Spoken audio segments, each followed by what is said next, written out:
আসসালামু আলাইকুম। ভাবির ভাতের হোটেল। ভাতের হোটেলে তো বহুত মানুষ। কোন সেই ভাবি যেই ভাবির হাতের রান্না এত বিখ্যাত? আজকে দেখবো সেই ভাবিকে। কি হয়েছে আপনার, কি হয়েছে? হ্যাঁ, তো অসুখ তো হবে, বয়স হলে অসুখ হবে না? কোমর ভাঙা তো বাইরে কেন? হ্যাঁ, ছেলে মেয়ে কই? ছেলে মেয়ে কই? তিনটাই মাইয়া। ভাতের হোটেলের সামনে ভিক্ষা করলে হবে? ভাত খাইছেন? দাঁতও তো নাই, ভাত কেমনে খাবেন?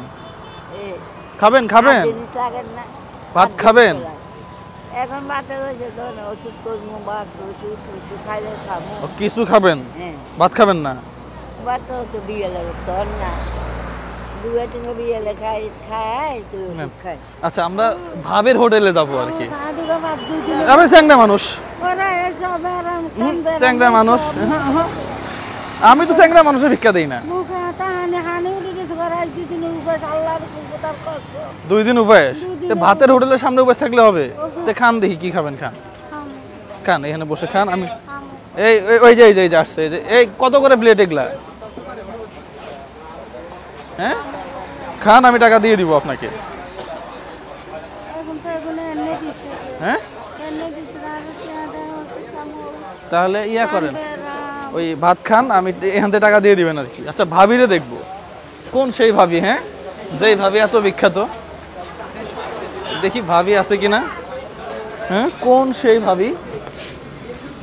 আচ্ছা, দাঁড়ান, এটা রান্নাঘর না?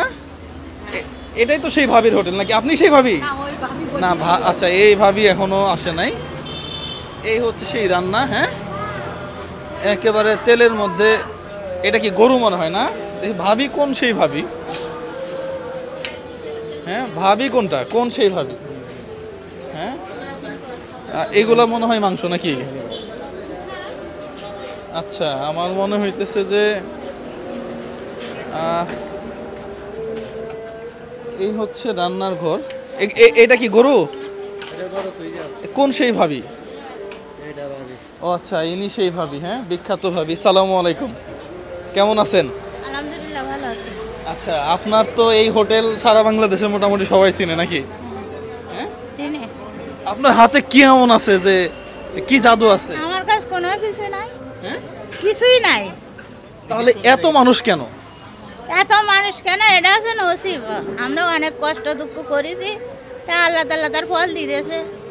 এখন দৈনিক কত কেজি হাঁস? হাঁস না তো, গরু।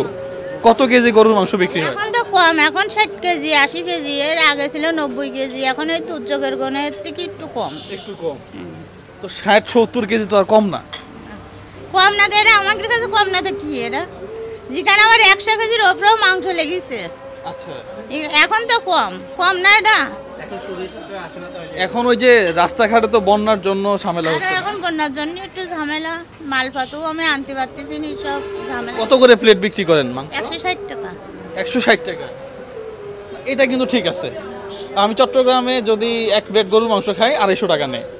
আমাদের 160 টাকা। 160 করে না? আচ্ছা, আপনার রান্না কেমন এটা খেয়ে দেখি, এরপরে রিভিউটা দিয়ে দিব। থ্যাংক ইউ, ধন্যবাদ আপনাকে। ফাইনালি ভাবির মাংস রেডি। এটা হচ্ছে গরুর মাংস। ভাবির ভাতের হোটেলের গরুর মাংসটাই বিখ্যাত।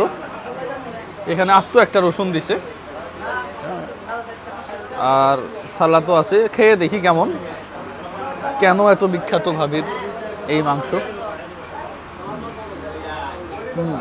সালাদটা অস্থির।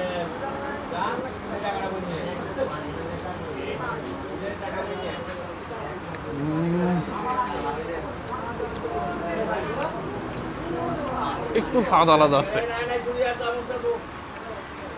জিরার একটা গন্ধ, রসুন, হালকা একটু ঝাল, সব মিলিয়ে মাংসের টেস্টটা আমার কাছে সত্যি একটু আলাদা লাগছে।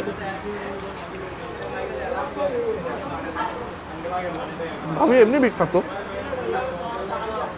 একটু আলাদা চিন্তা করলে দেখেন, এই দোকানটা টিনের একটা দোকান। একটু আলাদা চিন্তা করে দেখেন, টেবিলগুলোও ঠিক খুব একটা ভালো না, কম দামি জগ, মানে একটা গ্রাম্য পরিবেশে একটু ডিফারেন্ট চিন্তা করলে দেখেন এই হোটেলটা সারা বাংলাদেশে মানুষ চেনে। সত্যি ওনার খাবারের কোয়ালিটিটা একটু আলাদা, খুব বেশি কিন্তু না, পরিমাণটা ঠিক আছে। 160 টাকার যে পরিমাণটা, ঠিক এই পরিমাণ আপনার চট্টগ্রামে যখন যাবেন তখন বিক্রি করবে হচ্ছে 250 টাকা, আর এখানে 160 টাকা। এটা একটা বিষয়। দ্বিতীয় বিষয় হচ্ছে খাবারের কোয়ালিটি, যাতে এই দুইটা জিনিসকে ঠিক রেখে আজকে দেখেন এক ভাবি কই চলে গেছে সারা বাংলাদেশে। এই জন্য যে কোনো ব্যবসা আপনি যেটাই করেন না কেন, আপনাকে একটু ক্রিয়েটিভ চিন্তা করতে হবে, তাহলে দেখবেন যে আপনি ওই জায়গা থেকে অনেক দূর আগে যাবেন। হন না আপনি মুড়ির ব্যবসায়ী, সমস্যা কোথায়? ওদের পিজের সামনে এক ভদ্রলোক টায়ার কুট পরে মুড়ি বিক্রি করে, সারা বাংলার মানুষ চেনে। কি এমন আছে ওর মধ্যে? জাস্ট ওর পোশাকে, ওর এডিচুটে মানুষ চেনে। ভাবির হোটেলে কি এমন আছে? আহামরি কিছু কিন্তু নাই, বাট তার পরিবেশনা, তার খাবারের টেস্টটা একটু আলাদা, জাস্ট এতটুকুই।